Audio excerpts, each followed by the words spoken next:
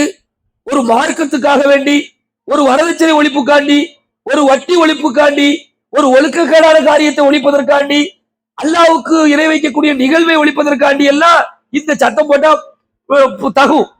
அதை விட்டு நல்ல ஏதாவது பிரச்சனை எவ்வளவு ஒரு இழிச்சவாய பண்ண செத்தான்.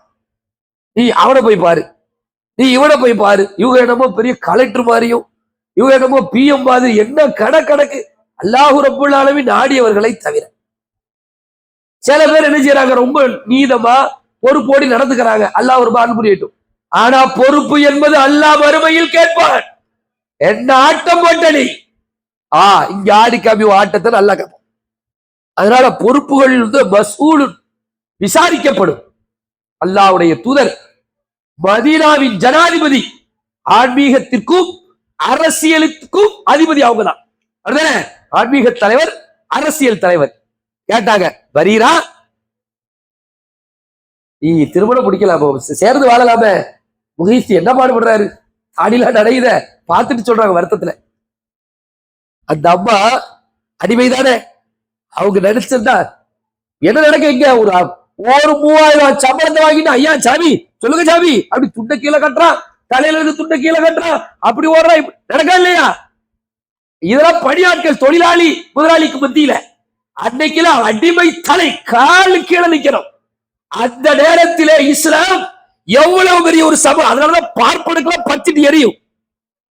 பாப்பாலாம் இருக்கா பாருங்க, இந்த RSS சங்க பரிவாரங்களின் ஊற்றுக்கள், அவர்களுக்கெல்லாம் இஸ்லாத்தை பார்த்தால் பத்தி எறிவதற்கு காரணம் அவர்கள் தாழ்த்தப்பட்டவர்கள், தலித்துகள், இவர்கள் கீழானவர்கள், அவர்கள் கழுத்துக்கு கீழே முட்டுக்கு கீழே பிறந்தவர்கள், நாங்கள் எல்லாம் உசக்தி, நாங்கள் எல்லாம் உயர் ஜாதி என்று சொல்லக்கூடியவர்கள். அதனால இஸ்லாத்தை கண்ட எரிய அவங்களுக்கு. இஸ்லாம் உடனே ஈக்குவாலிட்டி.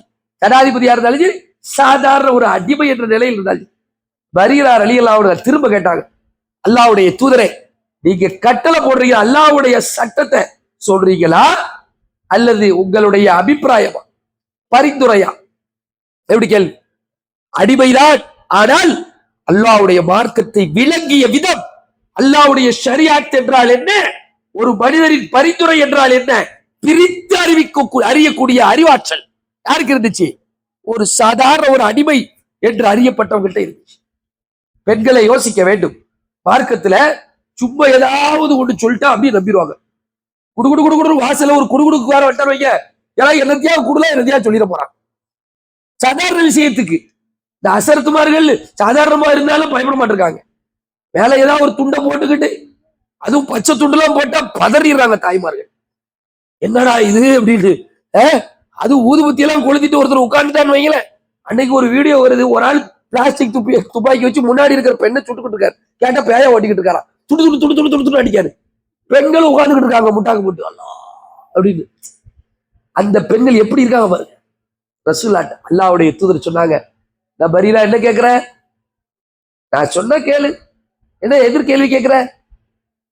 ஸல்லல்லாஹு அலைஹி வஸல்லம் சொன்னாங்க, பரீரா இது என்னுடைய பரிந்துரை, இது அல்லாஹ்வுடைய சட்டம் இல்லை.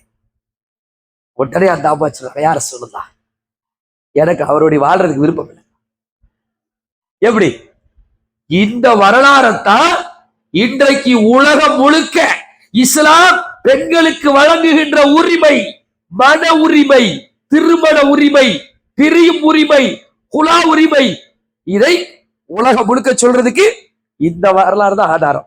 நேற்று எப்படி பெண்களுக்கு ஜமாத் வைக்கிறதுக்கு உம்மு வரக்கா ரலியல்லாஹு அன்ஹா ஆதாரம்னு சொன்னப்போ, அதே மாதிரி பெண்களுக்கான உரிமை நிலைநாட்டுறதுக்கு யார் தான் ஆதாரம்? பரீரா ரலியல்லாஹு தஆலா அன்ஹா என்று சொன்னால், பரீரா ரலியல்லாஹு அன்ஹாவுடைய வாழ்வின் அற்புதம் தான் என்ன, அவர்களுடைய முறைதான் என்ன, இன்னும் பல்வேறு விஷயங்களை நம்ம பார்க்கலாம். எல்லாம் அல்லாஹ் சுப்ஹானஹு வ தஆலா அல்லாஹ்வுடைய மார்க்கத்தை அழகான முறையில் அறியணும் நினைக்கணும். மார்க்க விஷயத்தை நம்ம படிக்கணும். எப்படிப்போ ஒரு அடிமை பெண்ணுக்கு இப்படி ஒரு யோசனை, மார்க்கத்தோடு இருக்கக்கூடிய வேகம், அதெல்லாம் இன்னும் ஒரு முக்கியமான விஷயத்தை சொல்லி பிடிக்க, ஆயிஷா ரலியல்லாஹு அன்ஹா மீது அவதூறு சொல்லப்பட்டுச்சுல, அந்த நேரத்துல ரசூலுல்லாஹி ஸல்லல்லாஹு அலைஹி வஸல்லம் உஸாமா ரலியல்லாஹு அன்ஹு அவங்கள்ட்டையும் அலி ரலியல்லாஹு அன்ஹு ரசூலுல்லாஹ் டிஸ்கஷன் பண்றாங்க, என்னப்பா செய்ய ரொம்ப கஷ்டமா இருக்கு. அப்ப அலி ரலியல்லாஹு அன்ஹு சொன்னாங்க, அவங்க படிப்பெண்ட கேளுங்க, அவங்க அடிமை பெண்ட கேளுங்க, அவங்களோட வேலை செய்யக்கூடிய பெண்ட கேளுங்க, என்ன சொல்றாங்க பாப்போம். அப்ப ரசூலுல்லாஹ் கூட்ட ஆள் யாரு? பரீரா ரலியல்லாஹு அன்ஹு.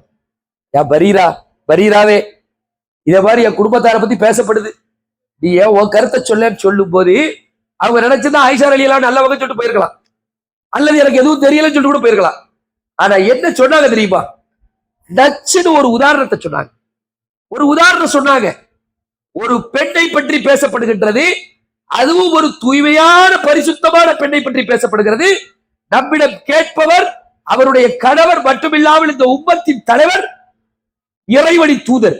அவருக்கு ஆறுதலும் சொல்ல வேண்டும், சத்தியத்தையும் சொல்ல வேண்டும். எப்படி சொல்லணும்? என்ன சொன்னாங்க தெரியுமா? ஐஷா ரலியல்லாஹு அன்ஹாவை பற்றி கேட்கிறீர்கள். அவர்கள் மாவை பிசைய கையில் கொடுத்தால், மாவை பிசைய கொடுத்தா அந்த மாவை குலைப்பாங்க, குலைச்சுட்டே தூக்கிடுவாங்க. அந்த குலைச்ச மாவை வீட்டுல இருக்க ஆடுகள் சாப்பிடும். அதை கூட பெருசா நினைக்க மாட்டாங்க, மாடு தூக்கிட்டு இருப்பாங்க.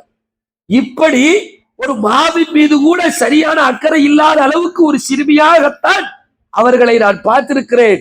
அவர்கள் அப்பழுக்கற்ற ஒரு சிறுமி. அவரை பற்றி சொல்ல சொன்னால் நான் என்ன சொல்வதற்கு கண்ணீர் அடிக்கிறாங்க.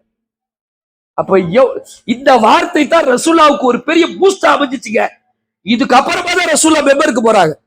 மெம்பர்ல போய் நின்றுட்டு இந்த மாதிரி என்னுடைய குடும்பத்தை சொல்கிறார்களே, அவர்கள் விஷயத்துல எனக்கு யார் உதவி செய்வான்னு கேட்டது பரீரா ரலியல்லாஹு அன்ஹா பேசுற பிறகுதான். அப்ப ஒரு பெண் எவ்வளவு பெரிய உயர்நிலைக்கு வர்றாங்க. இதெல்லாம் சமூக அக்கறை இருந்தால் தான் நடக்கும். பெண்ணாக இருக்கக்கூடியவர்கள் சமூகத்தில் ஒரு குழப்பம் இருந்தால் அந்த குழப்பத்திற்கு என்னால் எந்த தீர்வு கிடைக்கும்? நாம ஏதாவது போய் குழப்பி விடுவோம் நினைக்கூடாது. எல்லாரும் ஒவ்வொரு குழப்பறாங்களே, நம்மளும் ஒரு குழப்பம். என்ன தீர்வு? எப்படி பணிகள் சிறப்பா நடக்கணும், எப்படி சமூகம் சிறப்பா இருக்கணும், இந்த மாதிரி நாம என்ன செய்யணும்? நம்முடைய வாழ்வை அமைத்துக் கொள்ளணும். எல்லாம் வல்ல அல்லாஹ் சுப்ஹானஹு வ தஆலா சஹாபாக்களுடைய வரலாறுகள் நாம் ஒரு சில துளிகளை பார்த்து வருகிறோம். இந்த நேரத்திலே அந்த துளிகளின் மூலமாக பெறுகிற பயனை முழுமையாக அடையக்கூடிய பாக்கியத்தை நமக்கு அல்லாஹ் தருவானாக. ஆகிரு தாவானா அல்ஹம்துலில்லாஹி ரப்பில் ஆலமீன். அஸ்ஸலாமு அலைக்கும் வரஹ்மத்துல்லாஹி.